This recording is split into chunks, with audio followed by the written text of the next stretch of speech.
আসসালামু আলাইকুম। আজকে মুসরা ভাজি হবে। এর জন্যই মুসরা কাটাকাটি করার জন্য বসে পড়লাম। আজকে ৩ টে মুসরা ভাজি হবে। আমাদের ঘরে সবাই মুসরা ভাজি খেতে পছন্দ করে। আগে আমি কখনো খেতাম না। এখন মাশাআল্লাহ আমার অনেক ফেভারিট হয়ে গেছে। আর খেতেও ভারী মজা। আর একদম আমার কাছে এটা ঢেঁকি শাকের মতো লাগে। আমি ঢেঁকি শাক এমনিতেই অনেক পছন্দ করি, তাই এখন মুসরাটাও অনেক পছন্দ করি। মুসরা ভাজি খাওয়া অনেক ভালো, অনেক আয়রন আছে, অনেক রক্ত হয়। ডাক্তারের কাছে যখন যায় মানুষ রক্ত শূন্যতার কারণে, তখন ডাক্তার বলে রক্ত জাতীয় খাবার খেতে। থোড় খেতে বলে কলা গাছের, তারপর মোচড়া খেতে বলে। এটা আমার শাশুড়ি সবসময় বলে। জানি না, ডাক্তারের মুখ থেকে কখনো শুনিনি। কারণ আমি এর জন্য কখনো ডাক্তার দেখাইনি যে আমার শরীরে রক্ত কম, এর জন্য কি খাবো বা কি করবো। যাই হোক, বলতে বলতে আমার মোচড়াগুলো কুচি কুচি করা হয়ে গেছে। এখন আমি ধোয়ার জন্য আমাদের বেচিংয়ের ধারে আসলাম। বালতির ভিতরে বেশ কিছু পানি নিয়ে ভালো মতো ধোয়াধুয়ি করলাম।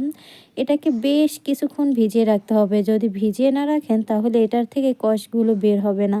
কষগুলো বের করার জন্য ভালো মতো প্রায় ১০-১৫ মিনিট আমি ভিজিয়ে রেখেছি। তারপর এটাকে ধোয়াধুয়ি করেছি।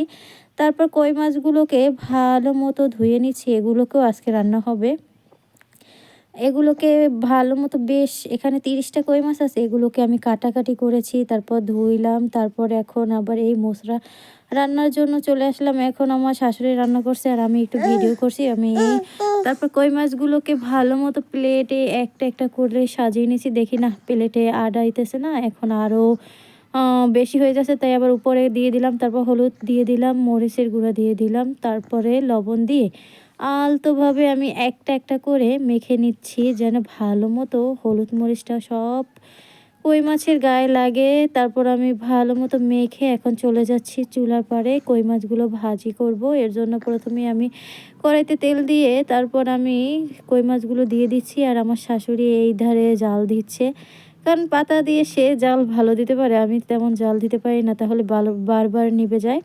এর জন্য সে জাল দেয়। আমি মাছগুলো দিয়ে দিচ্ছি, দেখি মাছগুলো বেঁকা বেঁকা হয়ে যাচ্ছে, তাই আবার একটু উল্টে পাল্টে দিলাম, না হলে তো সব কই মাছগুলো বেঁকা বেঁকা হয়ে যাবে। এই যে কই মাছগুলো একবারে ভেজে নিচ্ছি, তারপর আবারও দিয়ে দিচ্ছি, কারণ একটা বারে ভেজে নেওয়া যায়নি, তাই দুইবার দেওয়া হয়েছে, তাই এই ভিডিওতে দুইবারই দেখানো হচ্ছে। আবার কেউ ভেবেন না যে এক ভিডিও বারবার দিয়েছি, এখানে তো কই মাছ অনেকগুলো, তাই একসাথে ভেজে নিতে পারিনি, এর জন্য আলাদা আলাদা ভেজে নিয়েছি। কই মাছের ভিতরে আজকে আমরা আলু দেবো, তাই আলুগুলোকে ভালো মতো কেটে ধুয়ে নিচ্ছি। অল্প কিছু আলু দিলাম। এই যে কই মাছগুলো আমার ভাজা শেষ, কিন্তু রান্নার ভিডিওটা দেওয়া হলো না।